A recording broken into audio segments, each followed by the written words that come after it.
Saluete, Kondiski Puli. Quand on regarde la France aujourd'hui, on voit un pays uni. Il n'y a pas des États indépendants qui se sont retirés de la France, type les Basques, les Bretons ou les Corses qui ont décidé de faire un pays à part. Et pourtant, dans notre histoire récente, il y a un moment où on a essayé de faire cela, et ce moment, c'est la Commune de Paris en 1871, ce moment où on a cru pouvoir faire une république autonome à l'intérieur de la France.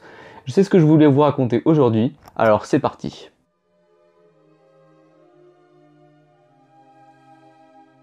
On situe le début de la commune aux environs du 18 mars 1871, ce moment où le gouvernement tente de reprendre les canons de la garde nationale parisienne, et en fait celle-ci va se révolter, meurtrie par l'humiliante défaite récente contre les Prussiens et le siège de Paris qui en a suivi. Instant contexte. Vous n'êtes pas sans savoir qu'en 1870, une guerre éclate entre le Second Empire de Napoléon III et la Prusse.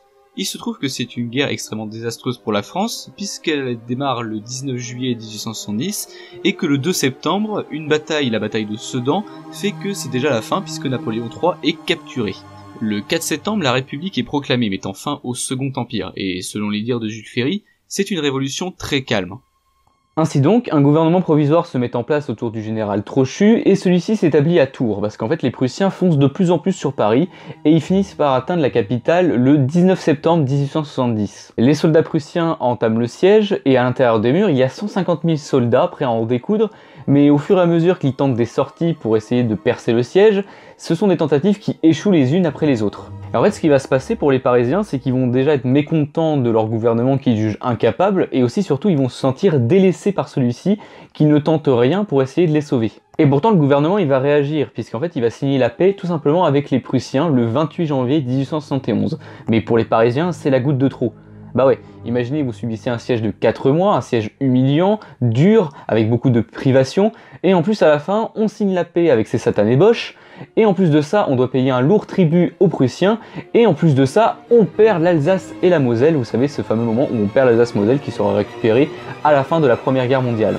Et du coup, mécontents, les Parisiens songent à la Commune de Paris en souvenir de la Révolution française qui a eu lieu il y a moins d'un siècle. Ainsi donc, on procède à des élections, et une Assemblée nationale provisoire est élue, et il se trouve que les monarchies y sont majoritaires. Ils nomment Adolphe Thiers chef du gouvernement, et en fait on pense qu'à cette époque, que même si la République a été proclamée, ça va être un régime de transition en attendant que les monarchistes s'accordent pour trouver un monarque. Et c'est une des raisons qui va mener à la Commune de Paris, la République et sa préservation. En plus de l'humiliante paix signée avec les Prussiens, la nouvelle Assemblée nationale réunie à Bordeaux de manière provisoire vote l'arrêt de l'effort de guerre, puisqu'en fait il n'y a plus de guerre. Et parmi la florilège de mesures que ça implique, il y a l'arrêt de la suspension des loyers impayés, et ça pour les Parisiens c'est aussi une source de tension. Ainsi donc, l'insurrection se prépare, autour notamment de la garde nationale parisienne dont je vous parlais tout à l'heure. Comme je vous en parlais en intro, des soldats du gouvernement tentent de subtiliser les canons de la garde nationale parisienne. Ils sont démasqués, et le général qui les commandait, Claude Lecomte, est capturé, et contre toute attente, il est exécuté. Petit à petit, Paris est prise par les insurgés, des barricades sont posées de part et d'autre, et du coup le gouvernement somme son administration d'évacuer Paris.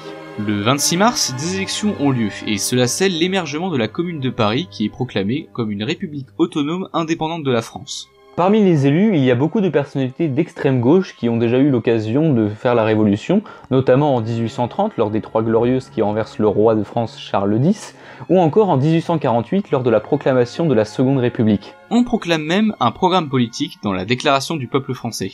Entre autres, on prône une séparation de l'Église et de l'État, une instruction laïque gratuite et obligatoire, une amélioration des conditions de travail, etc. Même si beaucoup de mesures sont prises dans le social, et en dépit de la volonté démocratique affichée, la commune sombre petit à petit dans la dictature, un peu à l'image de la Révolution. Ils ont beaucoup de mal à se mettre d'accord, et le symbole de tout ça, en fait, c'est la garde nationale parisienne elle-même, le bras armé de la commune qui ne se plie pas aisément au commandement. Mais quand même, la commune, ça reste une révolution sociale extrêmement puissante. C'est une sorte de retour aux sources par rapport à la Révolution française, et on exerce beaucoup la démocratie directe, avec beaucoup de proximité avec les citoyens. Parmi les personnalités culturelles de la commune, on peut compter Gustave Courbet, Louise Michel, l'écrivain Jules Vallès, ou encore le caricaturiste André Gide.